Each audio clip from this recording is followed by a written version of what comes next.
એકલો ત્રાઇટકો રાણો ઐટકો એકતા વિના તોપુના મંડાણા માંડા રાજપૂતી ફોજ માથે તોય લડ્યા રણબંક મહાદેવ નામ ધરી મહાદેવ નામ ધરી મહાદેવ નામ ધરી. તમારી લાઈફમાં એન્કરિંગ ક્યારે આવ્યું? એ જર્ની કઈ રીતના સ્ટાર્ટ થઈ? નાનપણથી જ એન્કરિંગ તો હતું જ, પણ ખબર નહોતી કે આને એન્કરિંગ કહેવાય. એ ફ્રેશર્સ પાર્ટીમાં એન્કરિંગ કર્યું પહેલી વખત, અને જે બીજી વખત મોટો પ્રોગ્રામ જે મળ્યો એમાં જે ફિમેલ એન્કર હતી અડધી કલાક મોડી આવી. તો તમને વધારે ત્યારે સ્પોન્ટેનિટી ખબર જ નહોતી સ્પોન્ટેનિટી શું કહેવાય, પણ સીધી સ્પોન્ટેનિટીનું ચકાસણી એમનામ જ થઈ ગઈ. વ્રજત્રિયસુન ભર ઉછાવ બનઠન તન અતિ બનાવ ચિતવત ગત નત ઉઠાવ હાવ ભાવ સાચે હરિહર અજહેર હેર વિકસત સુરબેર બેર ફરગટ ગટ ફેર ફેર નટવર નાચે. એ શાયરીને થોડાક તોડી મરોડીને મારા બે ત્રણ શબ્દ એમાં ઉમેરી દઉં અને પછી શાયરીને પ્રાસંગિક બનાવી દઉં, રેલેવન્ટ બનાવી દઉં. કે જે વસ્તુ નદીઓ કોઈ દિવસ જીપીએસ લઈને થોડી ચાલે છે, નદીઓ એની મોજમાં ચાલે છે. એટલે હમ અપની ધૂન મેં ગાયા કરતે हैं, लोग અક્ષર આયા જાયા કરતે. સૂરજ સરીખું એવું તેજનું સ્વરૂપ માનું ચાંદ પણ ઝાંકો પડે એવું માડી રૂપ તારું. જોવા તને લાખો લોકો પગલા પખાડે પણ માડી મારી હવનારા દિલમાં જડે. સુપ્રભાત દર્શક મિત્રો, ગુડ મોર્નિંગ ગુજરાતમાં હું તીર્થા આપનું હાર્દિક સ્વાગત કરું છું. મિત્રો, તમે પેલી કહેવત સાંભળી છે, Jack of all trades is master of none? બાળપણમાં અને ટીનેજ યર્સમાં જ્યારે બધા ડિસિશન્સ લેવાના હોય ને, ત્યારે ટીચરોએ ઘણી વખત તમને સંભળાઈ હશે, મને તો ચોક્કસથી સંભળાયેલી. આનો અર્થ આમ એવો થઈ શકે કે તમે બધી જ વસ્તુઓમાં રસ ધરાવતા હો અને ઘણી બધી વસ્તુઓ તમે શીખવા માંગતા હો, તો તમે કોઈ એક વસ્તુના નિષ્ણાંત નહીં થઈ શકો. વાત એમની સાચી છે, અને એ ટાઈમે એમણે શિખામણ આપી એ પણ યોગ્ય હતી. પણ આજના જમાનામાં મને એવું લાગે છે કે એ એટલું બધું યોગ્ય નથી. કોન્ટ્રોવર્શિયલ વાત નથી કરતી હું, કારણ કે આપણે જે પેલી કહેવત મેં કીધી કે the jack of all trades is master of none, એ અડધી કહેવતને બહુ વધારે પ્રચલિત કરી દીધી છે. આમ જોવા જઈએ તો સાચે એ કહેવત આખી એ રીતની થાય છે કે the jack of all trades is master of none but often times better than the master of one. એનો અર્થ એ થયો કે તમને ઘણું બધું જુદું જુદું આવડતું હોય, એના લીધે તમે એક વસ્તુના નિષ્ણાંત નહીં થઈ શકો. સાચી વાત, પણ એક વસ્તુના નિષ્ણાંત કરતાં તમે વધુ સારા ચોક્કસથી હોઈ શકો છો.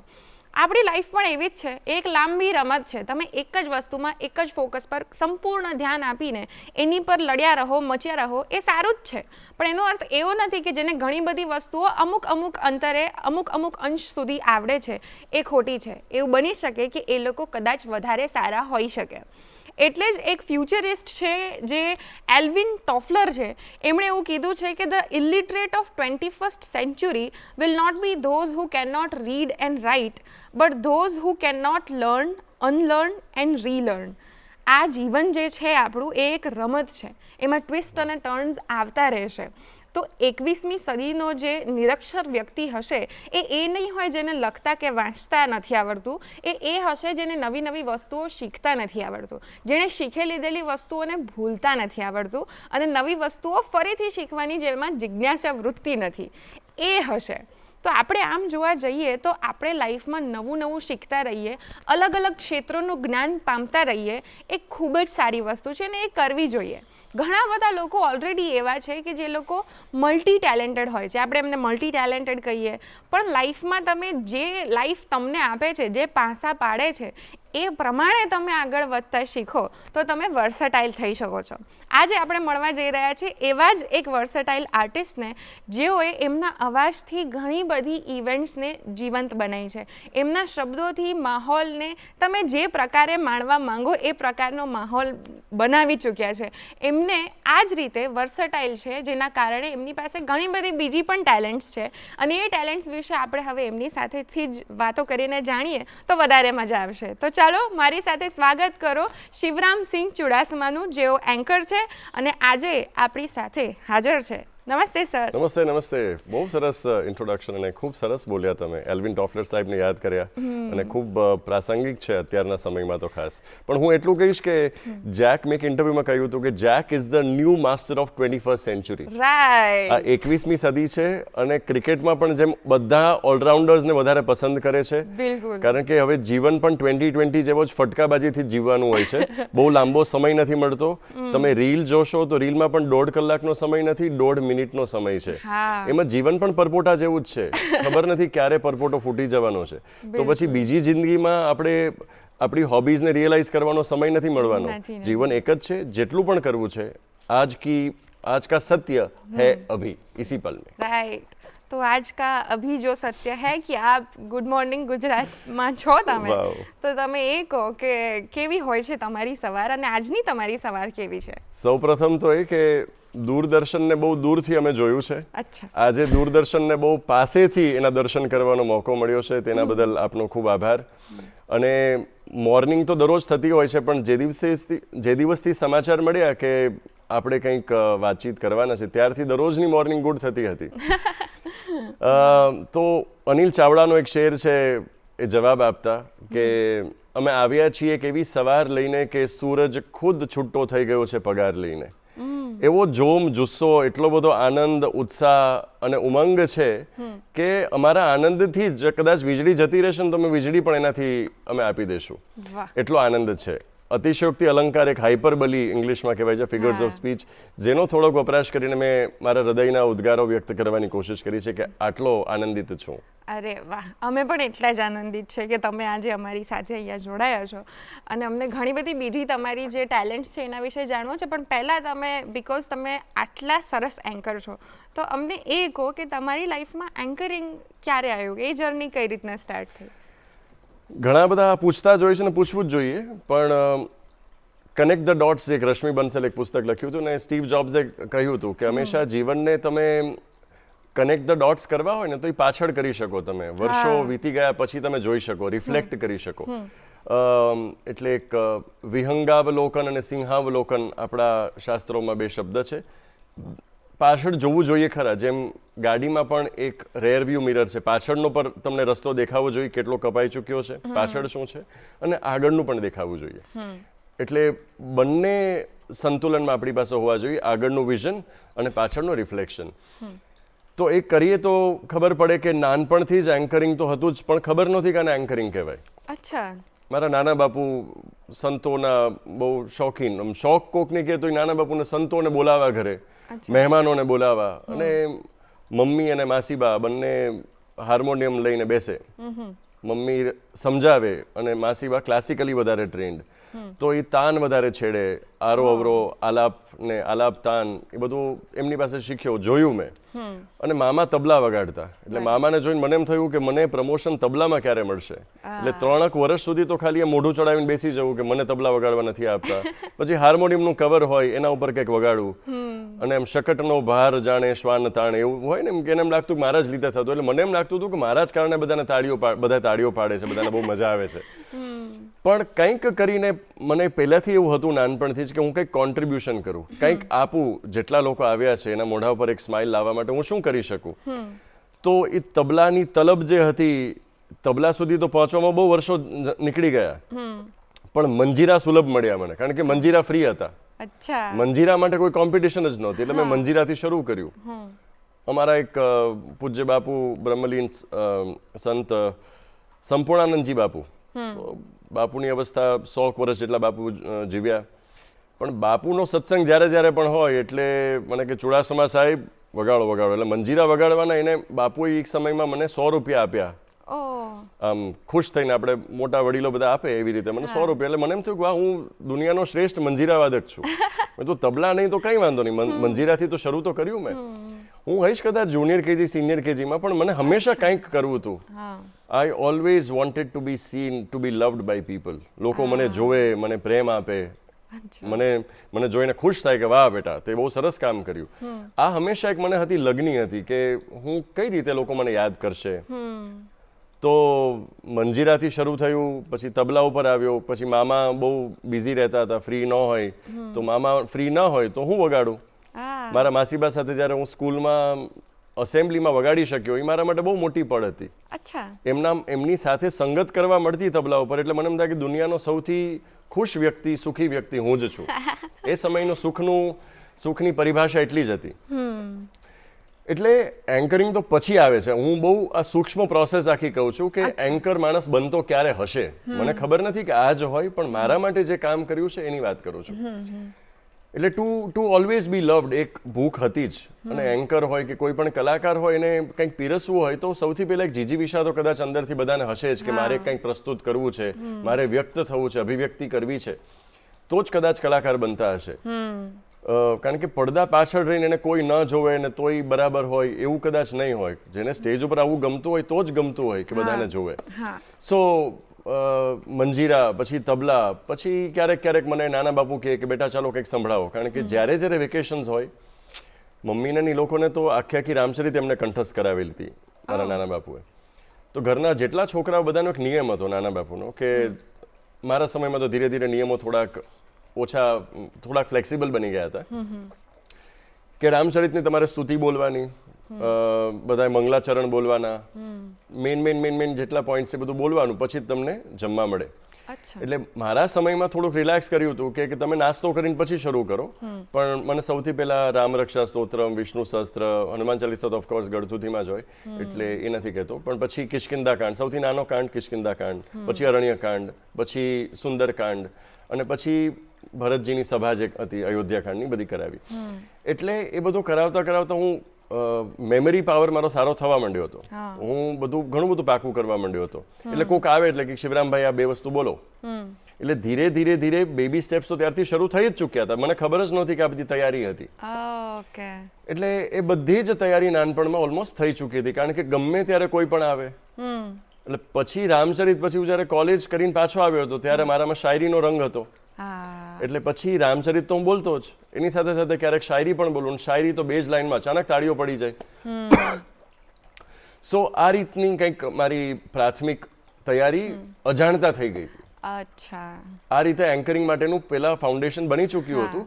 પછી વાત કોલેજની આવે છે. કોલેજમાં ગાવાનું હતું અને મને ગાવાનો મોકો ન મળ્યો, કારણ કે ડુએટ ગાવાનું હતું. અને જે ફિમેલ સિંગર હતી એને કહ્યું કે આમનો વોઇસ બહુ બેઝી છે, આમની સાથે નહીં ગાઈ શકું. એટલે મારું જ ગાવાનું પત્તું કપાઈ ગયું. પછી એ છોકરીએ પણ ન ગાયું પણ મારું પણ ગાવાનું કેન્સલ થયું. તો મેં કીધું મારે શું કરવું, મારે કંઈક કરીને મારે કલા તો પીરસવી છે, હું શું કરી શકું? How can I contribute? પ્રશ્ન એ જ હતો મનમાં. How can I contribute? How can I make people smile? તો થયું કે એન્કરિંગ કરી શકાય. તો લોકો કે હા તું કરી શકીશ એમ, કારણ કે શાયરીઓ તો ક્લાસમાં ક્યારેક ક્યારેક એમને બોલતો જ. તો એ ફ્રેશર્સ પાર્ટીમાં એન્કરિંગ કર્યું પહેલી વખત. અને જે બીજી વખત મોટો પ્રોગ્રામ જે મળ્યો એમાં એન્કરિંગમાં જે અમે બહુ સરસ સ્ક્રિપ્ટ લખી હતી અને બહુ મોટું ગેધરિંગ હતું. પેલું તો બહુ નાનું એક ગેધરિંગ હતું. એમાં જે ફિમેલ એન્કર હતી અડધી કલાક મોડી આવી. તો તમને વધારે ત્યારે સ્પોન્ટેનિટી ખબર જ નહોતી સ્પોન્ટેનિટી શું કહેવાય, પણ સીધી સ્પોન્ટેનિટીનું ચકાસણી એમનામ જ થઈ ગઈ. કે એન્કર માટે સૌથી મોટી અગ્નિ પરીક્ષા સ્પોન્ટેનિટી છે. ગેસ્ટ તમને કહે છે કે આવવાના છે ને અડધી કલાક છે. અત્યારે તો દરરોજ અમને કહો કે સર થોડા 10 મિનિટ ખીંચ લીજે ને સર, 15 મિનિટ થોડા ખીંચ લીજે ને સર. એ પહેલા મેલી સૌથી પહેલું જ અમારું અસાઇનમેન્ટ જે હતું એમાં જ અમને મળી ગઈ હતી આ ટેસ્ટ. એટલે હવે વાંધો આવતો જ નથી ક્યારે. સો આ રીતે એન્કરિંગની શરૂઆત થઈ નાનપણમાં અજાણતા. અને પછી કોલેજમાં જ્યારે ગાવા ન મળ્યું ત્યારે એક બારણું બંધ થયું તો બીજું બારણું ખુલ્યું. અને પછી એ જ વસ્તુ કરતો જ ગયો. અને પછી બધાના મોબાઈલ લઈને બેસવું. અને એ સમયમાં SMS નું ચલણ હતું, એટલે SMS જેટલા આવે એમાં શાયરી આવે. એ શાયરીને થોડાક તોડી મરોડીને મારા 2-3 શબ્દ એમાં ઉમેરી દઉં અને પછી શાયરીને પ્રાસંગિક બનાવી દઉં, રેલેવન્ટ બનાવી દઉં. એટલે એ રીતે હું શાયરીઓમાં થોડાક જોડતો ગયો અને મારી કડીઓને હું જોડતો ગયો અને એન્કરિંગમાં ના ક્ષેત્રમાં સરસ એસ્ટાબ્લિશ થતો ગયો. કોલેજ કાળમાં એમ બધા કહેવા માંડ્યા કે he is the official anchor now. અને તમને પર્સનલી હવે શું વધારે પ્રેફર્ડ રહે છે, સ્પોન્ટેનિયસ બોલો એ કે પછી તમે સ્ક્રિપ્ટેડ હોય એ? એમ લાગે છે કે લાઈફ પણ મારી બહુ સ્પોન્ટેનિયસ જ રહી છે. બહુ સ્ક્રિપ્ટ જે કરવાની કોશિશ કરીને એ બધું થયું નથી. કુદરતે પણ એવું જ કહ્યું છે કે જે વસ્તુ નદીઓ કોઈ દિવસ GPS લઈને થોડી ચાલે છે. નદીઓ એની મોજમાં ચાલે છે. એટલે હમ અપની ધૂન મેં ગાયા કરતે हैं, लोग अक्सर आया जाया करते हैं. અરે વાહ. કે આપણે આપણી ધૂનમાં કંઈક ને કંઈક કરતા રહીએ. જે બારણા ખુલવાના છે ખુલશે, મોકો મળશે, તકો મળશે તમને. પણ તમે મોજમાં જો હો ને તો જ આ બધી વસ્તુઓ, આ બધી ઘટનાઓ ઘટવાની છે. કારણ કે કુદરતે કોઈ દિવસ પ્રેશરમાં આવીને કામ કર્યું જ નથી. તમે પ્રકૃતિ જો હોય, કોઈ દિવસ પ્રેશર જેવી વસ્તુ ત્યાં હોતી જ નથી. મોગરા અને ગુલાબ વચ્ચે હરીફાઈ છે જ નહીં. જે દિવસે આપણે હરીફાઈમાં પડીએ છીએ ત્યારે હાંફી જવાય છે. બાકી હાંફ ચડતો જ નથી કે વસ્તુનો. ખરેખર થાક છે જ નહીં. જીવનનો મતલબ જ છે ને આનંદ અમાર જાત અને ઉત્સવ અમાર ગોત્ર ઓશોએ કહ્યું હતું કદાચ, કે તમારું ગોત્ર શું છે અને તમારી ઓળખ. આનંદ અમાર જાત, અમારી જાતિ જ આનંદ છે અને ઉત્સવ અમાર ગોત્ર. આહા. અને અંદરનું આપણું જે સ્વરૂપ છે સચ્ચિદાનંદ છે. એટલે સતત માણસ છે ને હેપી સ્ટેટમાં રહી શકે છે, રાઈટ, પણ સતત માણસ મોઢા ચડાવેલા સ્ટેટમાં કે ગુસ્સાના સ્ટેટમાં નથી રહી શકતો. બિલકુલ. એનાથી ખબર પડે કે પ્રકૃતિ શું છે. પ્રકૃતિ સહજતા શીખવાડે છે, ઉત્તમા સહજાવસ્થા. એટલે સહજ અવસ્થામાં જે કંઈ પણ થતું જાય છે ને એ બધું જ કરતો જાઉં છું. હવે બહુ મગજ લગાડતો નથી એમાં. જે થાય છે એ થવા દો. Go with the વહેતું flow. છે, ગો વિથ ધ ફ્લો. બરાબર. આ એક થોડીક મને સ્પિરિચ્યુઅલ વાત લાગે છે. ભલે ગો વિથ ધ ફ્લો એકદમ આમ બહુ જ વપરાયેલું થઈ ગયું છે, પણ એકચ્યુઅલી એની અંદર એક સ્પિરિચ્યુઆલિટી છે, જેમ તમે કીધું એમાં એક નેચરલ ઇન્સ્ટિંક્ટ પણ ફ્લોમાં આપણે ફ્લો તો થવાનું જ છે. એટલે ધારો કે એન્કરિંગ હું કરું છું એ ફ્લોમાં, હા. તો એન્કરિંગમાં દરરોજ બે વસ્તુ કંઈક સારી પાકી કરવાની છે. બ્રહ્માનંદ સ્વામીના છંદ છે, તો છંદ મારે વાંચવા તો પડવાના જ છે, તો જ હું ફ્લો પણ થઈ શકીશ એમ. રાઈટ. એ ફ્લોમાં થવા માટે ફ્લોમાં રહેવું તો પડશે જ. મારે સમષ્ટિને સૃષ્ટિને કહેવું પડશે કે હું ત્યાં ફ્લો થવા માંગુ છું. મારી ઈચ્છા છે એ તો તમારે એને કહેવું જ પડશે. So the nature does not know your words, it knows your actions. તમારે શું કરવું છે એ તમારા શબ્દોથી એને કહેશો તો નહીં ખબર પડે, તમારા એક્શન્સથી કહેવું પડશે. બિલકુલ. એટલે દરરોજ જો હું શાયરી તો પહેલેથી જ વાંચતો જ તો, બોલતો જ તો, મને બહુ જ ગમતું હતું. એટલા માટે એન્કરિંગ કદાચ આવ્યું હશે. બરાબર. So I think it's that. Flow માટે ફ્લોમાં વહેવા માટે તમારે ત્યાં તો હોવું જ પડવાનું છે. You have to be present there. હા. Opportunity always dances with the ones who are always on the dance floor. Opportunity dance કરશે, પણ ડાન્સ ફ્લોર ઉપર તો ઊભું જ રહેવું પડશે તમારે. બિલકુલ. So that's what I do. હું એ જગ્યાએ છું. I show up every day, I do something every day. દરરોજ કરું છું, દરરોજ એ જ જગ્યાએ હાજર રહું છું. પછી ક્યારેક કોલ આવે. ખંતીલભાઈનો હમણાં એક ફોન આવ્યો મને કે મારો નંબર સેવ છે કે નહીં. મેં કીધું સર બિલકુલ સેવ છે. શબરીની જેમ દરરોજ તમારી રાહ જોઉં છું તમારા ફોન માટેની.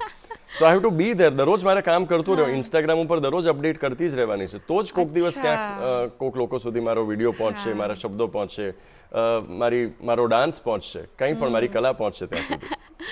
રાઈટ. એ તો પહોંચે જ. અને આપણે જઈએ કે એન્કરિંગના કે કોઈ પણ આવી એક કલાકાર, જ્યારે તમે સેલ્ફ એમ્પ્લોયડ હો ત્યારે તમે કરિયરને કઈ રીતના મેનેજ કરો છો ને એ બહુ જ અગત્યનું છે. અને ખાસ આપણે એના પર આખા પર એક ટોપિક પર જઈશું કદાચ પછી. પણ અત્યારે મને એ રિયલાઇઝ થયું છે કે તમે જે આખી બાળપણની વાર્તા કીધી ને અને તમારી અંદરના જે કલાકારને બહાર આવવાની ઈચ્છા છે, તો અમારા માટે તમે બાળપણનું કંઈક કહી શકો. રામચરિત માનસ તમે કહ્યું કે એના અમુક ચોપાઈ કે એવું કંઈક અમને સંભળાવી શકો? મારી આખી જિંદગી છે ને, હું કહું છું કે એ માને સમર્પિત છે. વાવ્યું બધું માએ, મહેનત બધી માએ કરી છે અને ફળ મને મળી રહ્યા છે.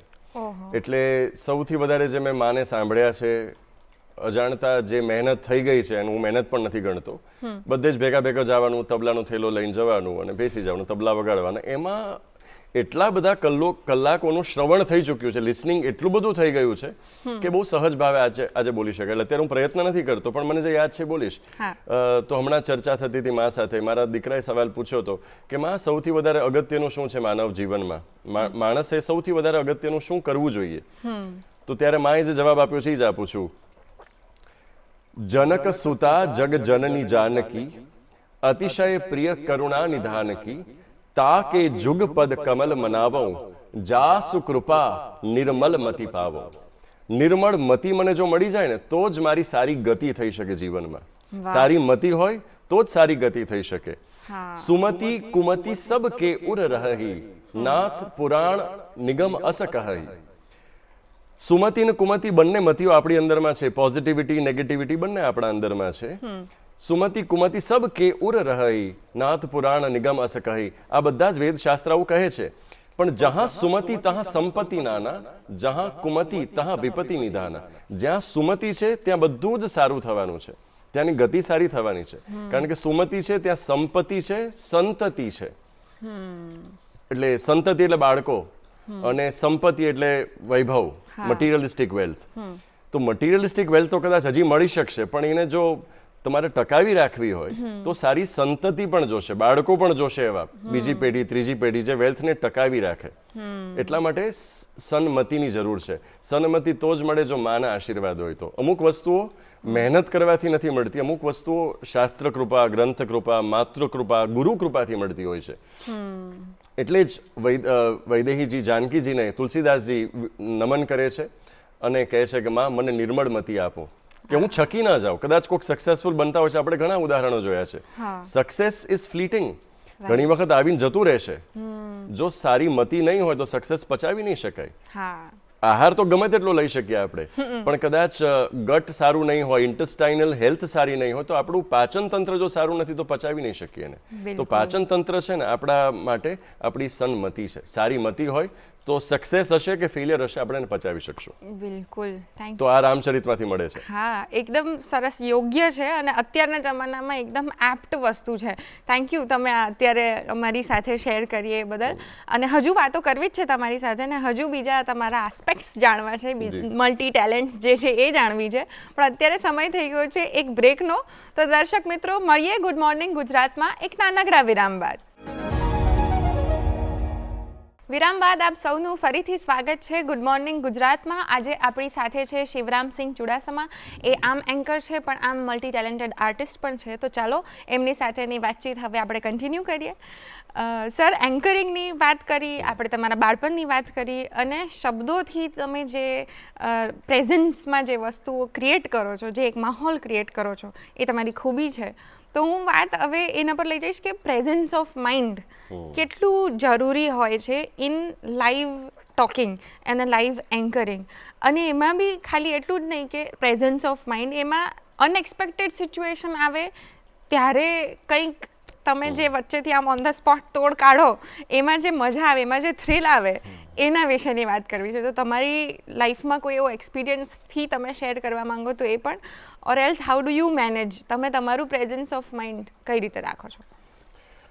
પ્રેઝન્સ ઓફ માઇન્ડ હું માનું છું ખાલી એન્કરિંગ ક્ષેત્ર પૂરતું જ સીમિત નથી. પ્રેઝન્સ ઓફ માઇન્ડ તો આપણી પાસે હોવું જ જોઈએ, કારણ કે હું માનું છું કે આપણા જેટલા ઈશ્વરો હતા, જેટલા જ આપણા સત્પુરુષો હતા, બધા ઇન્ટરેસ્ટિંગ લોકો હતા. હા, અને ઇન્ટરેસ્ટિંગ લોકો તો જ બની શકે જો તમારી પાસે કંઈક પ્રેઝન્સ ઓફ માઇન્ડ હોય. બધું જ ગોખેલું બોલો તો તમે ઇન્ટરેસ્ટિંગ નથી. ક્યાંક ટેસ્ટમાં પણ એવું હોય કે 90% ક્વેશ્ચન્સ એને સિલેબસના આવ્યા હોય, 10% ક્વેશ્ચન્સ થોડાક ટ્વિસ્ટ કરીને પૂછ્યા હોય, કે 20% ક્વેશ્ચન્સ ટ્વિસ્ટ કરીને પૂછ્યા હોય. લાઈફ પણ એવી જ છે. બધી જ વસ્તુ આપણે ધારેલી થતી જ નથી હોતી. અને જે એટલા માટે કહે છે કે લાઈફને કઈ રીતે જોવી જોઈએ, પ્રસાદ વૃત્તિથી જોવી જોઈએ. જે આવી રહ્યું છે પ્રસાદ છે. પ્રસાદમાં આપણે કોઈ દિવસ સિલેક્ટ નથી કરતા કે મારે આ જ જોઈએ છે ને પેલું નથી જોતું. વોટ એવર કમ્સ, પહેલા તો પુરુષાર્થ કરવું જોઈએ, પછી પ્રતીક્ષા કરવી જોઈએ, પછી પ્રસાદ વૃત્તિથી લાઈફને માણવી જોઈએ. તો આમાં અચાનક જ કંઈક થતું હોય તો શું કરવું જોઈએ? પ્રેઝન્સ ઓફ માઇન્ડ એક દિવસમાં કે મહેનત કરવાથી કે ચોપડા વાંચવાથી નથી આવતું. પ્રેઝન્સ ઓફ માઇન્ડ એક મસલ છે. જેમ આપણે બાવડા બનાવવા હોય, બાઇસેપ્સ બનાવવા હોય, તો દરરોજ આ એક્સરસાઇઝ કરવાની જ છે. એવી જ રીતે પ્રેઝન્સ ઓફ માઇન્ડ દરરોજ ઘરના લોકો સાથે, મિત્રો સાથે પ્રેક્ટિસ કરવાની છે. વગર કોઈ ફળની અપેક્ષાએ પ્રેક્ટિસ કરવાની છે. કારણ કે જ્યારે હું મિત્રો સાથે વાત કરું છું ત્યારે મારે એ નથી જોવાનું કે મને એન્કરિંગમાં કામ લાગે છે એટલા માટે હું કરું છું. પણ જ્યારે સહજ ભાવે માણસની પર્સનાલિટી એવી હોય ત્યારે જ એન્કરિંગ ક્ષેત્રમાં ખરેખર નિપુણતા પામે છે. અચ્છા. બાકી અધૂરા હોય છે. લોકોને ખબર જ નથી ખરેખર અમારે એન્કરિંગ કરવું કે ન કરવું, કે આના માટે શું શું લાયકાતો હોય છે. બીજી બધી જ એક્ઝામ્સ છે જેમાં તમારી ચકાસણી થતી હોય છે કે શું તમે ફિટ છો પોલીસ બનવા માટે, તો તમે આટલા સેકન્ડમાં, 10 સેકન્ડની અંદર કે 11 સેકન્ડની અંદર તમે 100 મીટર્સ પૂરા કરો, કે કંઈક માપદંડો હોય છે. પણ અમુક ક્ષેત્રમાં, ધારો કે કલાનું ક્ષેત્ર છે, એમાં માપદંડો કોઈ નક્કી જ નથી કરી શકતું, કારણ કે બહુ સબ્જેક્ટિવિટી છે. તો એમાં કરવું શું? તો કે જે સારા લોકો છે, જે તમે જેને આદર્શ માનો છો, તમારા સ્ટેન્ડર્ડ્સ બહુ સારા હોય તો તમે બહુ સારા લોકોને આદર્શ માનશો. તો એવા લોકો શું કરે છે એ જ વસ્તુ કોપી કરવાની પહેલા તો કોશિશ કરવી જોઈએ. એટલે presence of mind is to be exercise like a gym on a daily basis. દરરોજ જેમ સારો દોડવીર હોય તો દરરોજ દોડવા જતો હોય, 2 કિલોમીટર દોડે, એમ તમારે જ તમારું પોતાનું રૂટીન સેટ કરવાનું છે કે હું પ્રેઝન્સ ઓફ માઇન્ડ કઈ રીતે પ્રેક્ટિસ કરી શકું. એના માટે નાની એક્સરસાઇઝીસ હોઈ શકે. ફોર એક્ઝામ્પલ, હું ઘણાને કહું, મારા સ્ટુડન્ટ્સને કહેતો હોઉં કે તમારે creativity is again a muscle. કે દરરોજ તમારે કંઈક ક્રિએટ કરવાનું છે, બાઉન્ડ્રીઝની બહાર જઈને ક્રિએટ કરવાનું છે. સો મન હોય તો માળવે જવાય, એક સરસ ઉક્તિ છે. મેં કહ્યું કે જો તમારે બીજી લાઈન એક એડ કરવાની તો તમે શું કરો? તમે બહુ રમૂજમાં એને કહ્યું, અમે આ લગ્નમાં એમાં આવું કંઈક કરતા હોય જેથી લોકોને હસવું આવે. ખાસ કરીને જ્યારે વિદેશમાં વસતા ગુજરાતીઓ હોય એનું ગુજરાતી પરીક્ષણ કરું એટલે એને કહું ચાલો બીજી લાઈન મારી સાથે બોલજો. મન હોય તો માળવે જવાય ને ડબલું હોય તો ડુંગરે જવાય. આપણા તળપદી શબ્દો આવા લીધા એટલે સરસ મજાનું મીટરમાં પણ બેસી ગયું અને લોકોને મજા પણ આવી. અને પહેલી લાઈન જેટલી ગંભીર છે, જેટલી સિરિયસ છે, એટલી જ બીજી લાઈન રમૂજી છે. હવે ઓછા શબ્દોની અંદર વધારે સારો પંચ મારી શકે એ જ સારો વક્તા. વાહ. એટલે આવી કંઈક પ્રેક્ટિસ રૂટીન બેસિસ ઉપર જ્યારે કાંઈ જ નથી કરવાનું, આપણી જ મોજ માટે આપણે કરવાનું છે. લોકો ખરેખર વિચારતા હોય કે અમે બીજા માટે કરીએ છીએ. નહીં, આપણે ખરેખર તો આપણા જ માટે કરીએ છીએ. આપણને એમાં મજા આવે છે. આ દયા ભાભીનો ડાયલોગ બહુ સરસ હતો कि भिड़े भाई मैं आपके लिए नहीं कर रही हूँ, आपके चेहरे पे जो खुशी है ना वो देख के मैं खुश होती हूँ, इसलिए मैं अपने लिए करती हूँ. એટલે લોકોને થતું હોય કે અમે બીજા માટે કરીએ છીએ, પેલો તો ભાવ જ કાઢવાનો છે. હા, આપણને ગમે કે બીજા લોકોના ચહેરા ઉપર ખુશી છે, પણ આપણે માનવાનું છે કે આપણને સૌથી વધારે ખુશી એમાં મળે છે જ્યારે સામેવાળાના કાન જે ભાડે લીધા છે એનું યોગ્ય વળતર ચૂકવીએ છીએ ત્યારે. સો આપણે આપણા જ માટે કરીએ છીએ અને નિત્ય કરવું જોઈએ વગર કાંઈ જ રિઝલ્ટ્સની અપેક્ષાએ. બિલકુલ. જેમ આપણે કેમ સરસ જમતા હોય છે, આપણા આનંદ માટે જમીએ છીએ. માની લો કે આ એક ખોરાક જ છે ને, આપણે આપણા જ આનંદ માટે આપણે જમી રહ્યા છીએ, પણ આ ખોરાક કદાચ કાનનો ખોરાક છે. રાઈટ. તમે વાત હમણાં વેડિંગની કરી કે કોઈક વેડિંગમાં પણ તમે આવું બધું ટ્રાય કરતા હો છો, તો આઈ જસ્ટ વેન્ટ ધેર કે અત્યારે બહુ જ હમણાં અમુક પાછલા વર્ષોથી જે ટ્રેન્ડ આવ્યો છે કે દરેક ઇવેન્ટમાં કોઈ એન્કર હોવું જોઈએ, આવું લાઇવલી વાતાવરણ રાખવું જોઈએ, એ ટ્રેન્ડ આવ્યો છે. એ ટ્રેન્ડ પર તમારું શું માનવું છે એ કહો પહેલાં, અને પછી કે તમે તમારા મુજબ અત્યારે ટ્રેન્ડિંગ વેડિંગ્સમાં શું પ્રકારનું ચાલતું હોય છે, લોકો શું એક્સપેક્ટ કરતા હોય છે ફ્રોમ એન્કર? પહેલી વસ્તુ તો હું ખૂબ જ આભારી છું કે આવડા મોટા વેડિંગ્સ થઈ રહ્યા છે, કારણ કે મારું કરિયર જ કદાચ ન હોત એન્કર તરીકે જો વેડિંગ્સ આટલા મોટા ન થતા હોત. સૌથી પહેલા મેં જ્યારે શરૂ કર્યું ને ત્યારે ખબર નહોતું કે એન્કરિંગ કઈ રીતે થશે. મારો એક ફ્રેન્ડ છે જે ભંસાલી ફિલ્મ્સમાં એમાં આવી ચૂક્યો હતો, મેં એને ફોન કર્યો, મેં કીધું ભાઈ મારે મુંબઈ આવીને એન્કરિંગ કરવું છે, કારણ કે હું બહુ ભોળો હજી પણ છું, પણ ત્યારે થોડોક નાઈવ હતો. તો પહેલાં કહ્યું કે અહીંયા એન્કરિંગ જે આપણે તું કોલેજમાં કરતો એવું બધું ન થાય, અહીંયા તમારે પહેલાં સ્ટાર બનવું પડે, સેલિબ્રિટી બનવું પડે, સિરિયલ્સમાં કે ફિલ્મોમાં હિટ જાઓ તો તમને એન્કરિંગ મળે. મેં તો ત્યાં ચોકડી લાગી ગઈ, મેં તો એ તો થશે જ નહીં. તો પછી શું કરવું, કઈ રીતે એન્કરિંગ કરવું? એટલે નાના મોટા ફંક્શન્સ હતા, તો ક્યારેક મિત્રની પ્રી સ્કૂલ હતી એમાં ઇવેન્ટ કરી, મેં એક બે એવી નાની ઇવેન્ટ્સ કરી. પછી મેં કીધું ખાલી કોર્પોરેટ્સ જ હું કરીશ એમ. મેં તો લગ્નમાં આવી તો શું નાચવાનું બોલવાનું આવું બધું, પહેલાં હું આવું વિચારતો હતો. તો લગ્ન મેં વિચાર્યું જ નહોતું, મેં ખાલી કોર્પોરેટ્સ કર્યા, એમાં સોશિયલ ઇવેન્ટ્સ કરી. એમાંથી અચાનક કોઈકનો કોલ આવે છે, ડીજે ભૂષણ મારો સારો મિત્ર છે, અને એને કહ્યું કે એક સગાઈની ઇવેન્ટ છે, કરશો તમે? મેં કીધું બિલકુલ કરીશ, ચાલો. હું માનું છું કે જ્યારે પણ સામેથી કોલ આવતો હોય તો એ ઈશ્વરનું એક સિગ્નલ છે તમારા માટે. એટલે પેલું વેડિંગ લાઇનનું પહેલું ફંક્શન હતું, સગાઈ ઇવેન્ટ હતી કોકની, આ 2017માં. એના પહેલા 2015માં તો બહુ મોટો શો કરી ચૂક્યો હતો, પણ એના પછી બહુ લાંબો ગેપ હતો. તો વેડિંગ્સની શરૂઆત થઈ, પછી ધીરે ધીરે અમુક ઇન્ટરવલ્સે પ્રોગ્રામ્સ આવતા ગયા, અને વેડિંગ્સના કારણે કોર્પોરેટ્સ પણ વધારે મળ્યા મને પછી. પણ સૌથી વધારે ફ્રીક્વન્સી વેડિંગ્સની હોય છે, કારણ કે રાજકોટ જ્યાંથી હું આવું છું ત્યાં કોર્પોરેટ ઇવેન્ટ્સ ઓછી થાય છે પ્રમાણમાં. એટલા માટે વેડિંગ્સના કારણે મને બૂસ્ટ સરસ મળ્યું, અને વેડિંગ્સમાં મને ગમતું હતું. મને પછી ખબર પડી કે મને તો ફેમિલીઝ બહુ જ ગમે છે, મને તો મોટા ફેમિલીઝ બહુ ગમે, મને મહેમાનો ઘરે ખૂબ ગમતા હતા. હું ઘરે સ્કૂલેથી જ્યારે ઘરે જતો, બારે ચપ્પલ પડ્યા હોય હું સમજી જાઉં કે ઘણા બધા મહેમાનો આવ્યા છે.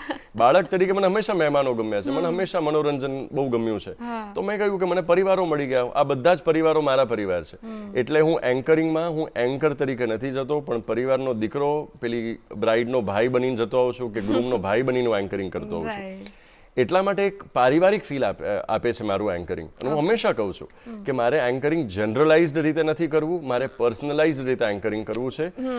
એટલે તમારા કુટુંબના 10-15 નામ તો હું આમ યાદ રાખી લઈશ, અને એ બહુ પ્રયત્ન નથી કરવો પડતો. જ્યાં પ્રેમ છે ને ત્યાં પ્રયત્ન નથી. માને આખી રાત જો જાગવું પડતું હોય છે ને દીકરા માટે, તો એ માના માટે પ્રયત્ન નથી, મા માટે સહજ છે, કારણ કે પ્રેમ છે.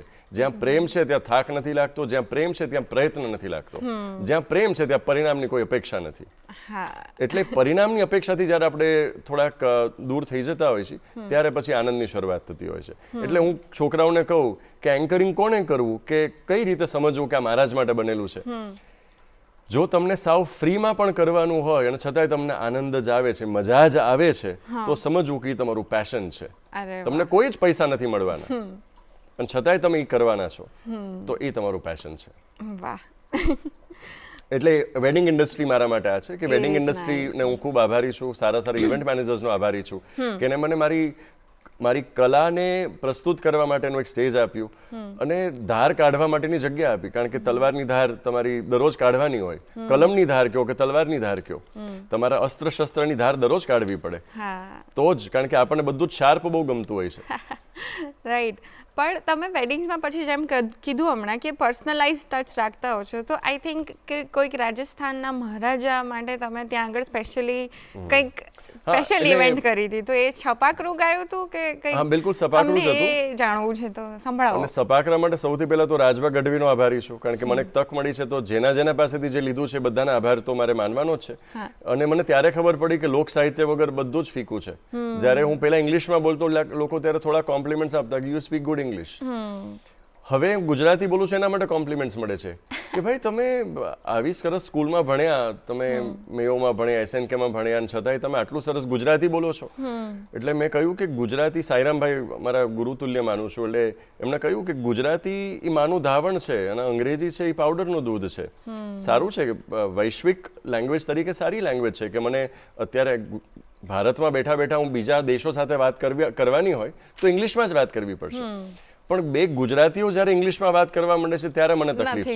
ત્યારે મને એમ થાય કે તમે ગુજરાતી તરીકે તો ગુજરાતીમાં વાત કરો, કારણ કે ફ્રાન્સ હોય કે સ્પેન હોય કે બ્રિટન હોય, પોતાની ભાષા છોડીને અન્ય દેશની ભાષા કોઈ બોલતું જ નથી. સો વાત કરું એની, એક કોર્પોરેટ ઇવેન્ટ હતી. લક્ષરાજસિંહ મેવાડ, અત્યારના શ્રીજી હુઝુર, એટલે ઉદયપુરના મહારાજા છે, જે મારા સ્કૂલના 2 વર્ષ સિનિયર હતા. એટલે એ સમયમાં તમે ક્યારે મળ્યા જ નહોતા, પણ ખાલી એમની વાતો સાંભળતા અમે લોકો કે ઓ ઉદયપુરના પ્રિન્સ છે. સો આમાં સંજોગવશ એ અતિથિ તરીકે આવ્યા અને હું એન્કર તરીકે હતો. એટલે મેં કહ્યું કે બહુ ઓછા એવા લોકો છે જેના સૌભાગ્ય પ્રાપ્ત થાય કે તેઓ આપના જુનિયર પણ રહી ચૂક્યા હોય અને કાર્યક્રમમાં આપના એન્કર પણ હોય.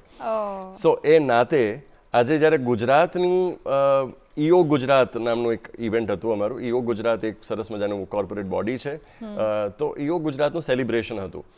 તો મેં ત્યાં ગયા અને મેં કહ્યું કે શ્રીજી હુઝુર, આપના કુટુંબે, આપના પરિવારે, આપના વડવાઓએ જે 1300 વર્ષથી ઉપર ભારતનું સંરક્ષણ કર્યું છે, એના બદલ ગુજરાત વતી આપને હું કંઈક ભેટ આપવા માંગુ છું. કારણ કે આપ રાજા છો, આપની પાસે બધું જ છે, તો આપને હું શું આપી શકું? આપની પાસે, અમારી પાસે શબ્દ આપવા સિવાય કશું જ નથી. મનોજ ખંડેરિયા કહે છે કે રીત અમારી જુદી ને રિવાજ સાવ અનોખા, અમારે શબ્દો જ બસ કંકુ ને ચોખા.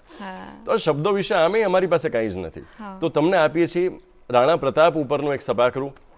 અમારા જે એક ચારણે લખેલું છે, માફ કરજો મને યાદ નથી આવતું કોનું, પણ હરેશદાન સ્વરૂપ પાસે સાંભળેલું કે રાણા પ્રતાપનું વર્ણન બહુ સરસ કર્યું છે કે 7 ફૂટ 5 ઇંચ હાઈટ, 80 કિલોનો ભાલો, 70 કિલોનું બખ્તર અને 50 કિલોની 2 તલવાર લઈને જ્યારે રાણા ચેતક ઉપર સવાર થઈને હલ્દી ઘાટીના મેદાનમાં ઉતરે છે ત્યારે ભલભલા દુશ્મનોની છાતીઓ ફાટી જાય છે.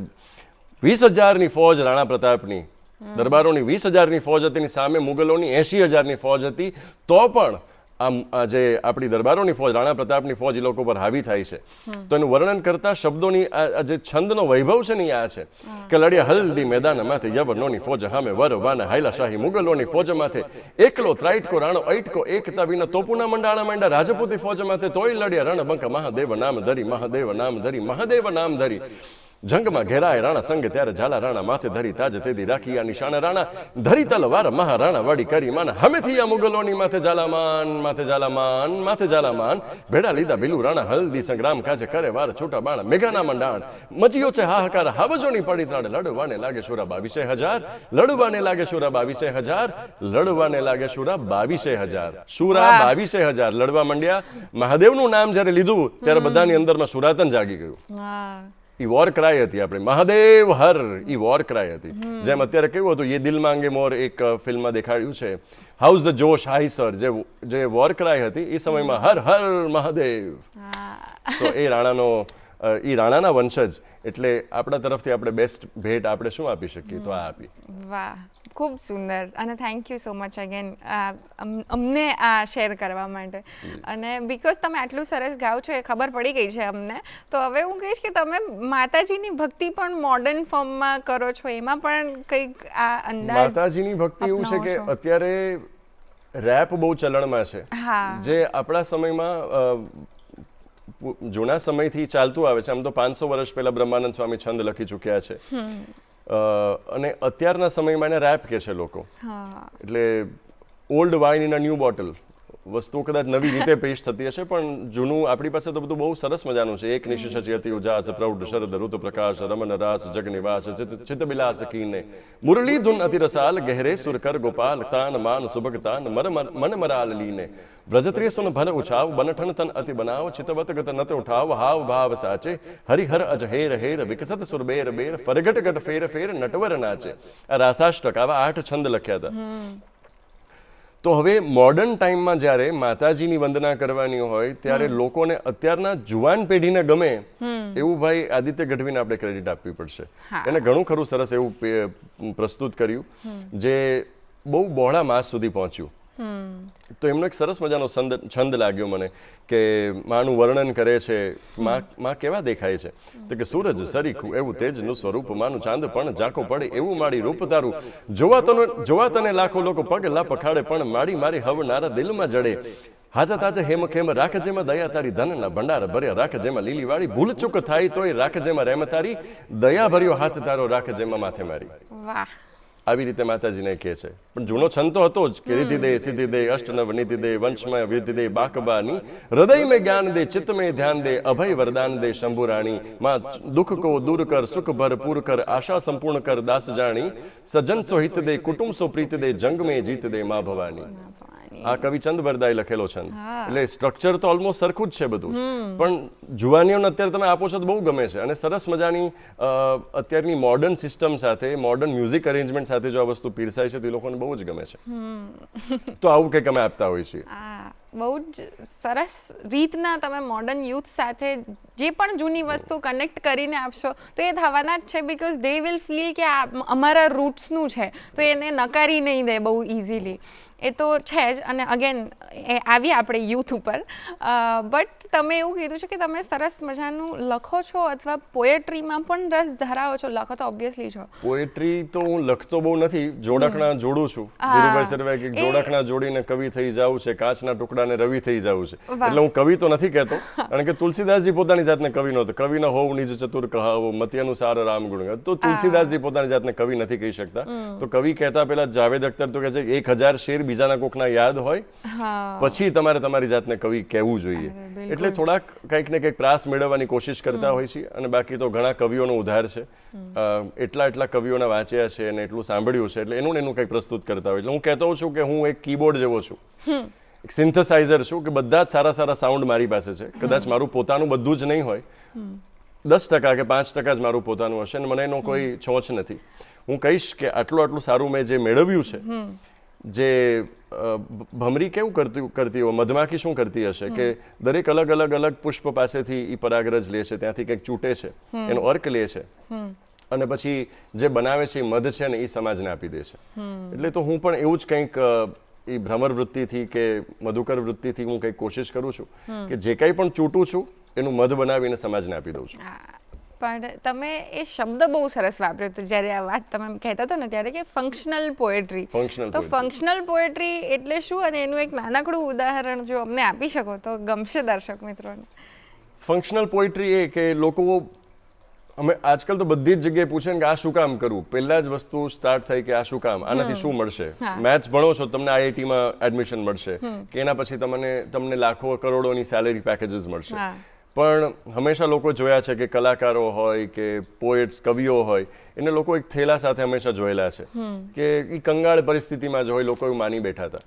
પણ હું કહીશ કે તમે જો થોડા ક્લિયર હો કે આ વસ્તુ તમને ક્યાં કામ લાગશે નાનપણથી, તો તમે ધીરે ધીરે એ દિશામાં જશો. અને કે મેં એન્જિનિયરિંગમાં આટલા બધા વર્ષો બગાડ્યા પછી ખબર પડી કે મારા માટે તો કદાચ કલાનું ક્ષેત્ર હતું. જેમ અપ્લાઇડ મેથેમેટિક્સ છે, અપ્લાઇડ સાયન્સીસ છે, એમ હું કહું છું કે અપ્લાઇડ લિટરેચર હોવું જોઈએ. પણ આની દ્રષ્ટિ લોકોને આપવી પડે. એટલે છોકરાઓને કહું કે કંઈ પણ વસ્તુ ઇન્ટરેસ્ટિંગ રીતે જો તમારે રજૂ કરવી હોય એના માટેનો વિષય છે ફંક્શનલ પોએટ્રી. ફંક્શનલ તમને આ જ જગ્યાએ તમને એક જોડ આપી દીધો કે ભાઈ તમે આ બોલી શકો તો બહુ સરસ લાગે. જેમ કે લિટરેચર શું લિટરેચરની ભૂમિકા શું છે, તમને ઇન્ટરેસ્ટિંગ બનાવે છે. મેં શાયર તો નહીં મગર એ હસી જબ સે દેખા मैंने तुझको मुझको शायरी आ गई. એટલે માણસ જ્યારે પ્રેમમાં પડે છે ત્યારે તો ફાંફા મારે જ છે કે મને ક્યાંકથી સારા શબ્દો મળે, હું પોતે કંઈક લખવાનું શરૂ કરી દઉં. કારણ કે પ્રેમની અભિવ્યક્તિ શબ્દો વડે, કવિતા વડે જ થવાની છે. કવિતા સૌથી રુજુ છે, કવિતામાં રિધમ છે, કવિતામાં નદીની જેમ અંગડાઈ લેવાની એક વિશેષતા છે. તો જેમ આપણે કોઈ પૂછે કેમ છો, સૌથી ફંક્શનલ વસ્તુ, સૌથી દરરોજ તમને પૂછે કેમ છો, તો કવિ હૃદય હોય તો જ માણસ એમ અભિવ્યક્તિ. ધ્રુવદાદાએ અભિવ્યક્તિ એમ કરી કે ઓચિંતું કોઈ મને રસ્તે મળે ને કદી ધીરેથી પૂછે કે કેમ છે, આપણે તો કહીએ કે દરિયાશી મોજને ઉપરથી કુદરતની રેમ છે. તો આ રીતે એનો જવાબ આપી શકાય. આ દ્રષ્ટિ આપે છે, આ એટીટ્યુડ આપે છે કવિઓ. આ ફંક્શનલ સિચ્યુએશનલ પોએટ્રી થઈ. કોઈ આવ્યું છે ઘરે, અમારો એક ટાઈમ હતો લોકડાઉનમાં, અમે ઝૂમ ઉપર ક્લાસીસ લેતા. તો છોકરાઓને અમે કહેતા કે કોઈ પણ ટીચર કે કોઈ પણ ઝૂમ ઉપર આવે આપણા મહેમાન તરીકે, તો આપણે અત્યારે તો પુષ્પગુચ્છ છે નહીં, તો તમે કઈ રીતે સ્વાગત કરશો?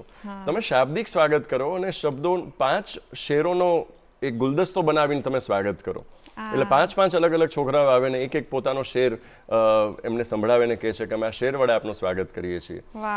એ શેર એવો કે उसने वादा किया है आने का, रंग देखो गरीब खाने का. એને ખાલી કહ્યું છે કે હું આવીશ તો આજે જો મારું ઘર કેવું છે, કેટલું સરસ ઝગમગાર અમારે છે. તો આ રીતે આપણે સ્વાગત કરી શકીએ છીએ લોકોનું કે આપ આए हैं सो घर में उजाला है बहुत, कहिए कि अब क्षमाएं जलती रहे ये बुझा दी जाए. તમે આવી જ ગયા છો તો એટલો પ્રકાશ છે કે હવે આ દીવડાઓનું કે આ કેન્ડલ્સની જરૂર શું છે? હવે તો લાઇટ જ ઠારી દે, કારણ કે તમારા ચહેરાથી જ એટલો પ્રકાશ છે. વાહ. સો ઇનડાયરેક્ટ વેમાં જે અભિવ્યક્તિ કરવી ને એ કવિતા છે. ડાયરેક્ટ બોલવું તો બહુ બોરિંગ છે. એટલા જ માટે લક્ષ્ય ફિલ્મમાં એક બહુ સરસ ગીત હતું જે હું હંમેશા કહેતો હોઉં છું, કોટ કરતો હોઉં છું. સ્ત્રી છે ને પુરુષને ઇન્ટરેસ્ટિંગ બનતા શીખવાડતી હોય છે. पुरुष કહે છે કે આઈ લવ યુ, તો પેલી કહેતી કે આમ ન કહેવાય. અગર मैं कहूं कि मुझे तुमसे मोहब्बत है, मेरी बस यही चाहत है, तो क्या कहोगी? ત્યારે સ્ત્રી જે શીખવાડે છે ને એ કવિતા છે. मैं तुमसे कहूंगी कि इस बात को अगर तुम जरा और सजा के कहते, जरा घुमा फिरा के कहते तो अच्छा होता. તો જીવન આમ જ હોવું જોઈએ. કોઈ પણ વસ્તુ બહુ સ્ટ્રેટ નથી કહેવાની. તમે બહુ સુંદર લાગો છો, બહુ બોરિંગ છે. સ્ત્રી કહેશે કે નહીં, કંઈક અલગ રીતે કહો. ત્યારે કેવું પડે કે 14वीं का चांद हो या आफताब हो, जो भी हो तुम खुदा की कसम लाजवाब हो, તો પછી ગમે. વાહ, બહુ જ સરસ. અને યંગસ્ટર્સમાં પણ તમે આ અમુક વેલ્યુઝ જે આપો છો કે શબ્દોથી વર્ણન કરો. અત્યારે something like, you know, or something, કોઈ પણ વાક્ય બોલીને આપણે આવું કરવું છે અથવા આવું કંઈક કરીએ. વોટ ઇઝ આવું કંઈક, what is something, we don't know. એટલે એ શબ્દોનું ઇમ્પોર્ટન્સ આટલી નાની ઉંમરે આપવું એ બહુ જરૂરી છે, અને યુથને તો ખાસ આપીએ એ જરૂરી છે. જેવું સાંભળો છો એવું જ બહાર નીકળવાનું છે. જે કીબોર્ડમાં આપણે જે ટાઈપ કરશું એ તો સ્ક્રીન ઉપર દેખાવાનું છે. એટલે જેવો ઇનપુટ એવું જ આઉટપુટ, અને જેવું મન એવી દુનિયા. जैसा मन हो वैसा मंजर होता है, मौसम इंसान के अंदर होता है. એટલે એ એટીટ્યુડ છે. કવિતા દ્વારા આપણા ચિત્તમાં એક સરસ મજાનું એટીટ્યુડનું નિર્માણ થાય છે. એટીટ્યુડ એ દ્રષ્ટિકોણ. કઈ દ્રષ્ટિ તો બધા જ પાસે છે, આંખ તો બધા જ પાસે છે, પણ નજારો તમામ લોકો અલગ અલગ જુએ છે. ત્યારે તો કહેવાનું નજર બદલ ડાલો નજારે બદલ જાएंगे, समझ बदल डालो सितारे बदल जाएंगे, अपनी कश्तियों को बदलने की जरूरत नहीं है नाविक, कहते हैं अगर दिशा बदल डालो किनारे बदल जाएंगे. એ દિશાને બદલવાથી દશા બદલાય છે, પણ એ દિશા કોણ બદલી શકે? આવા કોઈક સત્પુરુષ હોય, કોઈક તમે સારી કવિતાઓ વાંચી છે, સારું સાહિત્ય વાંચ્યું છે, સારા ભાષણો સાંભળ્યા છે, સારી કથાઓ સાંભળી છે. મેં તો અનેક કથાઓ સાંભળી છે. મોરારી બાપુ હોય કે અમરદાસ બાપુને એટલા સાંભળ્યા છે નાનપણમાં, મધુસૂદન મહારાજને એટલા સાંભળતો. એટલે ત્યારે કથાઓ ભાગવતમાં બહુ સરસ આવતી, એટલે કથાઓ બહુ સરસ સાંભળતો, એમાં સ્ટોરીઝ બહુ સરસ આવતી હતી. એટલે સ્ટોરીઝ, શબ્દો, વાક્યો, કવિતાઓ, આ બધું જ બેઝિક છે ને, કે ભાથું એ છે. એટલે કવિતાઓ બાળકને ગાઈને સંભળાવી જોઈએ, શીખવાડવી જોઈએ, અને વાર્તાઓ એને દરરોજ સૂતા વખતે કહેવી જોઈએ. એટલે વાર્તાઓ કહેવી જોઈએ, વાર્તાઓનું નરેશન સરસ થવું જોઈએ, વાર્તાઓને સરસ મજાનું ગૂંથીને એને પીરસવી જોઈએ, અને કવિતાઓ ગાવી જોઈએ, કવિતાઓનું ગાન થવું જોઈએ, અને વાર્તાઓનું સારામાં સારું નરેશન થવું જોઈએ. આ બે વસ્તુ પણ જો સરસ થઈ શકે તો સરસ જે નવી પેઢી છે એનું સરસ નિર્માણ થશે. ચારિત્ર નિર્માણ આ બે વસ્તુથી જ થઈ શકે સરસ. જો કવિતા ન હોય ને કહાની ન હોય તો છોકરાઓને રસ જ નહીં પડે, ઇન્ટરેસ્ટ નહીં પડે. કવિતાઓ નાના છોકરાઓને તમે ગવડાવો તો બહુ સરસ ગાવા મળશે. અને કવિતા ગેય પ્રધાન છે, ગાવી જ જોઈએ તો જ બાળકોને રસ પડે. હા સૌથી પોપ્યુલર જે કવિતાઓ છે ગવાની, ટ્વિંકલ ટ્વિંકલ લિટલ સ્ટાર, બધા ટ્વિંકલ ટ્વિંકલ લિટલ સ્ટાર, એમાં આપણે સુર જોડી દીધો સાથે, તો જ સોનામાં સુગંધ ભળે. સોનું તો છે જ, પણ સુગંધની પણ જરૂર છે એમાં. એટલે કવિતાઓને ગાઈને સંભળાવી જોઈએ બાળકોને, અને કથાઓને વાર્તાઓને સરસ મજાની રાત્રે સૂતા સમય કહેવી જોઈએ. તો એના સબકોન્શિયસને પ્રોગ્રામ સરસ કરે. આ તો બાળકોની વાત થઈ. આપણે હવે યુથને કનેક્ટ કરીએ અને યુથ પર જઈએ તો અત્યારે કોઈકને જો કોઈ યંગસ્ટર હોય જેને એન્કરિંગમાં રસ હોય તો એ એન્કરિંગને મેનેજ, જે તમે કીધું કે આખી એક as a business, self employed business તરીકે કરીએ, કારણ કે આજકાલના યુથને નોકરીઓ કરવામાં બહુ રસ નથી. એ લોકો જોવા કે આટલા પગારમાં એન કરતા તો હું એ જાતે કમાઈ લઈશ, એ વાળું છે. સોશિયલ મીડિયા એટલું વધી ગયું છે. તો આવા જ્યારે તમે જાતે ક્રિએટ કરો એવા બિઝનેસીસ બનાવવા માટે જો કોઈ ટિપ્સ હોય અથવા કઈ રીતના એને મેનેજ કરી શકાય, એ તમે જો યુથને સમજાવી શકો. ખૂબ જ સારો સવાલ હતો, અને આ જ સૌથી વધારે રેલેવન્ટ વસ્તુ છે. કારણ કે લોકોને એમ છે કે ભાઈ તમે જે કર્યું હોય પણ હું કેમ કરી શકું. એન્કરિંગ જો કરવું હોય તો પહેલા તો પોતાની જાતને એક ટેસ્ટમાંથી પસાર કરવું જોઈએ. એલિજિબિલિટી ટેસ્ટ રાખો. કોક સારા વિદ્વાન પાસે જાઓ ને પૂછો કે પ્લીઝ મને, અને હું તો કહું ચેટ જીપીટી પાસે ટેસ્ટ કરાવો ને, તમને 10 સવાલો ચેટ જીપીટીને કહો કે ask me 10 questions to check my eligibility. હું એલિજિબલ છું કે નહીં એન્કરિંગ માટે, એવા મને 10 સવાલ પૂછો. કદાચ કોઈ વ્યક્તિ સામે જવું તો એમાં કદાચ ક્ષોભ પણ થાય અને કદાચ સંકોચ પણ થતો હોય, પણ 2-5 મુદ્દાઓ જ છે. એક તો એ કે એને, આમ તો ઇકીગાઈનો જ સવાલ છે આ, કે ક્યારે કરવું. તો જો તમને જે ગમે છે, તમને જે આવડે છે અને જે સમાજને જોઈએ છે, તો એ તમારી જો ત્રણેય વસ્તુનો જવાબ એક છે તો એ તમારી ઇકીગાઈ છે ને એ તમારે કરવું જોઈએ. પણ ઘણાને ખબર જ નથી કે મારે કરવું કે નહીં કરવું. તો શું તમને શબ્દો ગમે છે? શું તમારામાં થોડીક મ્યુઝિકલ સેન્સ છે? તમને થોડો ઘણો ડાન્સ ગમે છે? જો વેડિંગ સાઈડમાં આવવું હોય તો. શું તમને સાહિત્ય કોઈ પણ રિઝલ્ટ વગર વાંચવાનું ગમે છે? ક્યાંય બોલવાનું નથી છતાંય વાંચવું ગમે છે? શું તમને લોકો સાથે વાતો કરવી ગમે છે? લોકો ગમે છે? સાયકોલોજીનો વિષય તમને ગમે છે? તો આવા કંઈક 5-7 સવાલોના જવાબ જો હા આવતા હોય તો પ્રયત્ન કરવો જોઈએ. પણ પહેલો પ્રયત્ન હસલ તરીકે કરવો, બધું જ છોડીને આપણે નથી કરવું. મેં 11 વર્ષ જે જોબ કરી એની સાથે સાથે એન્કરિંગ ધીરે ધીરે વિકાસ પામ્યું હતું. બીજો રસ્તો એ પણ છે કે કોઈ સિદ્ધહસ્ત ગુરુ છે, કોઈક સારો એન્કર છે. અત્યારે ઘણા બધા લોકો એવું સરસ કામ કરે છે. કોઈ જુનિયર આર્ટિસ્ટ એની સાથે રાખે અને શો ઓપન કરે કે એના સાથેનું જે નાનું મોટું કામ છે એ કામ કરે છે. જેમ ઇન્ટર્ન્સ હોય છે, તો તમને લાઈફસ્ટાઈલ એન્કરની ખબર પડે છે કે સવારે ઉઠે છે ત્યારે શું કરે છે, રાત્રે સૂતા પહેલા શું કરે છે. તો તમને લાઈફસ્ટાઈલની જરૂર છે કે એન્કરિંગ કરતો વ્યક્તિ સફળ એન્કર શું કરે છે એ બધી જ વસ્તુ મને નજીકથી જોવા મળે. ત્યારે તમને પગાર નથી મળતો, ત્યારે તમને શું ભૂલો ના કરવી, શું કરવું શું ના કરવું, લર્નિંગ, એ વસ્તુની ટેક્સ્ટ બુક મળી જાય છે. કારણ કે આની ટેક્સ્ટ બુક તો છે જ નહીં. તો જેને આરજે બનવું છે પહેલા ઇન્ટર્ન્સ બને છે, પછી આરજે બને છે. કાં કોઈ ટેલેન્ટ હન્ટમાં આવે છે તો 2 રસ્તાઓ છે. કાં ટેલેન્ટ હન્ટમાં જાઓ, કાં તમે સીધા ઊભા રહી જાઓ કે ચાલો મને ચકાસો, પરીક્ષા લ્યો મારી. કાં તમે કોઈક સરળ રસ્તો લ્યો કે એક એન્કર પાસે જાઓ ને કે મારે તમારી સાથે કામ કરવું છે. સો આ રીતે, અને સારામાં સારું સાંભળો. ખાલી એન્કરને સાંભળવાથી એન્કરિંગ નથી આવવાનું. એના માટે બહુ સારા વક્તાઓને સાંભળવાથી એન્કરિંગ આવવાનું છે. 8 કલાકની મહેનત કર્યા પછી 1 મિનિટની કે 5 મિનિટની સારી રીલ તમે બનાવી શકો. ઘણા કલાકોની મહેનત હોય, કારણ કે this is an art of minimalism, કે ઓછામાં ઓછા શબ્દો વાપરીને મેક્સિમમ ઇમ્પેક્ટ કેમ ક્રિએટ કરવો. કદાચ કોઈક બહુ ફિલોસોફર કોઈક સારા હતા, વિન્સ્ટન ચર્ચિલની વાત હતી, મને યાદ નથી, પણ એમને કાગળ લખ્યો ને ત્યારે કહ્યું કે sorry, I did not get much time, that's why I wrote a longer letter. આ લેટર લાંબો એટલા માટે લખાયો કારણ કે મારી પાસે સમય ઓછો હતો. વધુ સમય હોત તો આને ટૂંકાવી દીધો હતો. એટલે ટૂંકામાં બોલવું એ બહુ મોટી કળા છે. એટલે એન્કર્સ જે બડિંગ એન્કર્સ છે, જે લોકોને એન્કરિંગ કરવું છે, એ લોકોને સારું સાંભળતા જ નથી આજકાલ લોકો. અને કહે છે કે અમને આવું બધું બોલવું ગમતું નથી, આમ કે તમે સાહિત્ય જે બોલતા હોય, અમને બસ આમ આજકાલના જે જેનઝી ક્રાઉડને જે ગમતું એ જ કરવું છે. મેં તો ક્રાઉડને તમામને ગમે છે, બાકી તો આદિત્ય ગઢવીમાં આટલી બધી મેદની થતી જ ન હોત. જો લોક સાહિત્ય ન ગમતું હોત. અને કોલ્ડ પ્લેમાં 80% લોકો તો એવા હતા જેને કદાચ સમજાતું જ ખબર જ નથી. હા, એ પિયર પ્રેશરના કારણે pressure. ગયા હતા. તો રાઈટ. સારું પીરસશો તો સારું ઓડિયન્સ આવવાનું. લાલો ફિલ્મ જે અત્યારે હિટ ગયું એ તમામને એક સંદેશો આપે છે. હા. તમને જો તમારી કળા ઉપર બિલીફ છે, તમે જે કરી રહ્યા છો એમાં તમને ભરોસો છે અને તમને પ્રેમ છે, તો આજ નહીં ને કાલે તમને સફળતા મળશે. ચોક્કસ.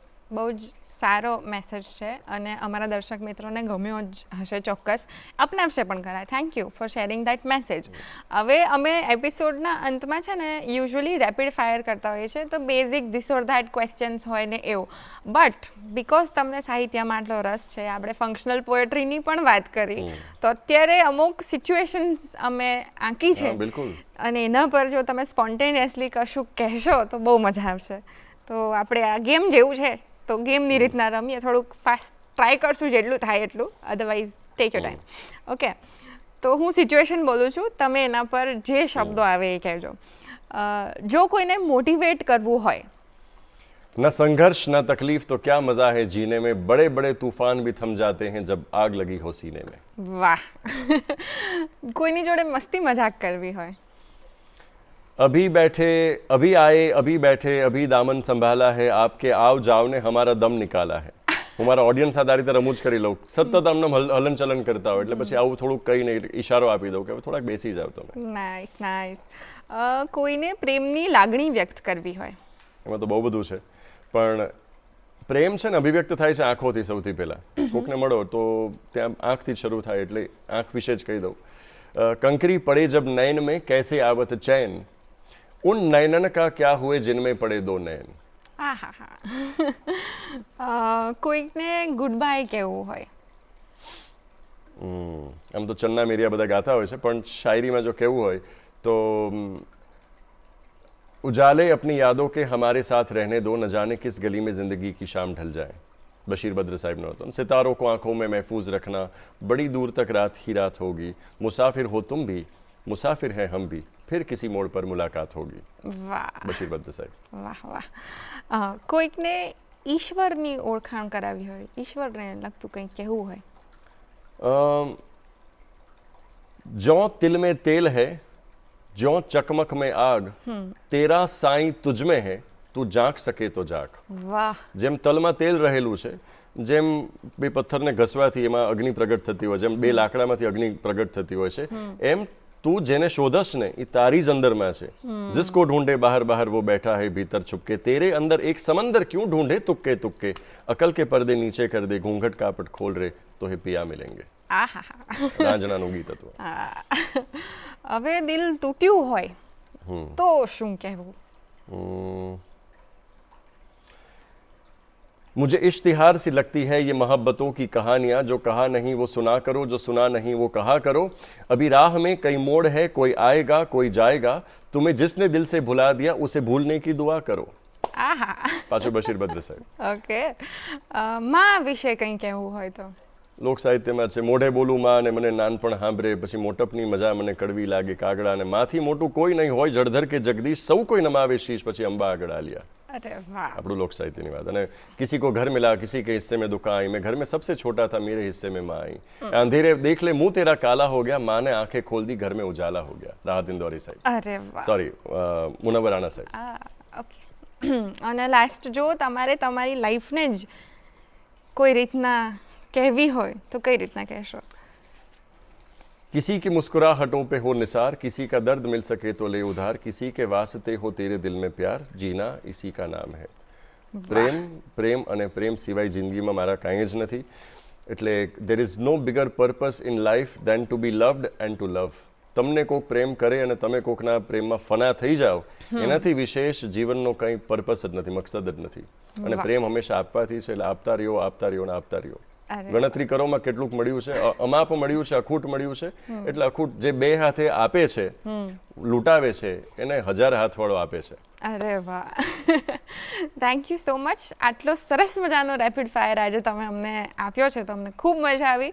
બાકી તમારી લાઈફની જર્ની અમારી સાથે શેર કરી, આટલા એક્સપિરિયન્સીસ શેર કર્યા, લોકોને મોટિવેટ કર્યા, એ બદલ thank you so much. Thank you so much. મને ખૂબ મજા આવી. જનરલી હું પેલી સાઈડમાં બેસતો હોઉં છું, લોકો સાથે વાતચીત કરતો, લોકોની જિંદગીને બહુ સરસ નજીકથી સમજવાની કોશિશ કરતો ક્યુરિયોસિટીથી, પણ આજે તમે બહુ સરસ કામ કર્યું, મને બહુ મજા આવી. અરે થેન્ક યુ સો મચ, અમને પણ મજા આવી. Thank you. તો દર્શક મિત્રો, તમને કેટલી મજા આવી એ અમને ચોક્કસથી લખીને મોકલજો. અમારું ઈમેલ આઈડી હવે સક્રિય છે, goodmorninggujatshow@gmail.com પર તમારા જે રિવ્યૂઝ હોય, સજેશન્સ હોય અથવા કોઈ ગેસ્ટ રિક્વેસ્ટ હોય એ અમને ચોક્કસથી મોકલજો. અમે એને જરૂરથી આવકારીશું.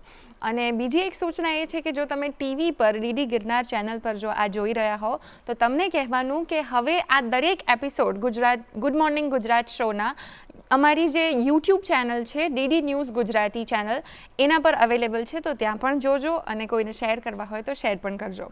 હવે આપણે પહોંચી ગયા છે સંગીત સેગમેન્ટ પર. આજે આપણે ગુજરાતી સાહિત્ય વિશે વાત કરી, શબ્દો વિશે વાત કરી, તો ઓબ્વિયસલી આજે આપણે જે સંગીત સેગમેન્ટમાં જે સાંભળવાના છે એ પણ એક ગુજરાતી નરસિંહ મહેતાનું રચિત એક સરસ મજાનું પ્રભાતિયું છે, અખંડ રોજી હરિના હાથમાં.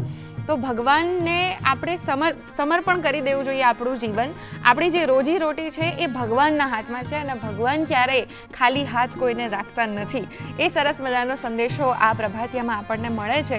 અમદાવાદના જ આર્ટિસ્ટ આપણા માટે આ સરસ મજાની પ્રસ્તુતિ કરવાના છે, તો એને આપણે માણીએ એ પહેલાં મને રજા આપો. ફરી મળીશું ગુડ મોર્નિંગ ગુજરાતના આવતા એપિસોડમાં.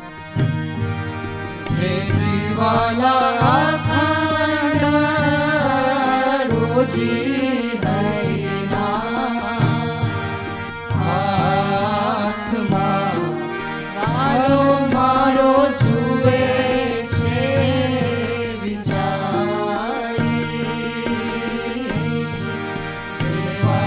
વાળો રે નાજી ઉબળો ભગવાન નથી રે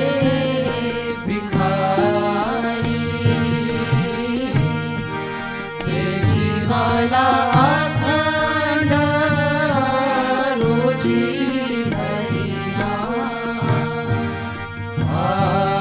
હાથમાં હરિના હાથમાં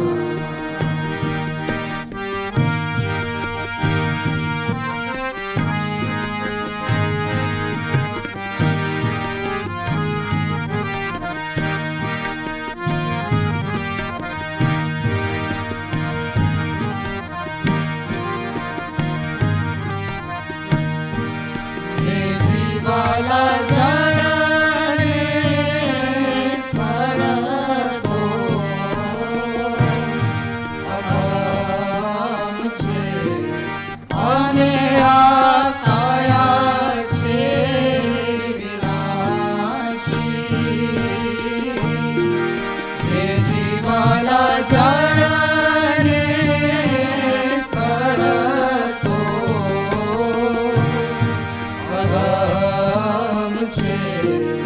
અને આ કાયા છે વિનાશી. સર્વને વારો મારો આપશે એ તમે રાખો ને વિશ્વાસી. હે જીવાલા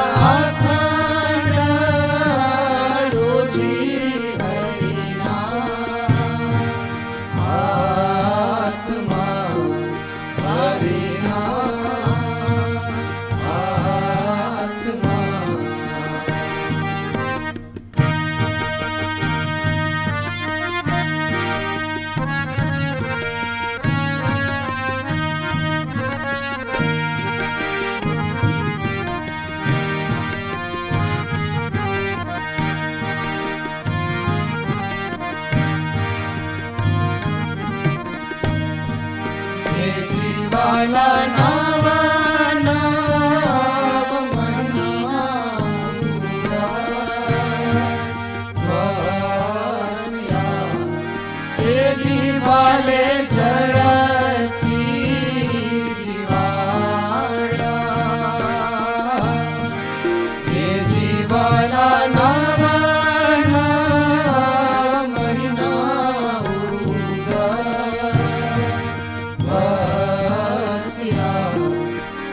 જીવાલે જળથી જીવાડ્યા ઉદર વસાને હારી આપ તો સુતાને જગાડી હે જીવાલા અખંડ રોજી હરિનામ આત્મા હરિનામ આત્મા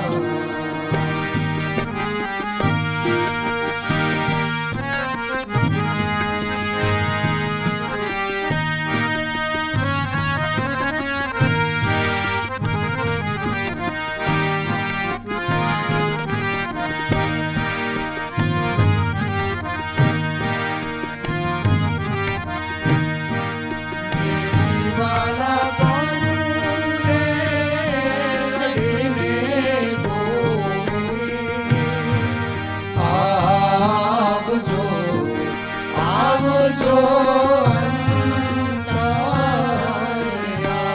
અંતર્યામી હે જીવાલા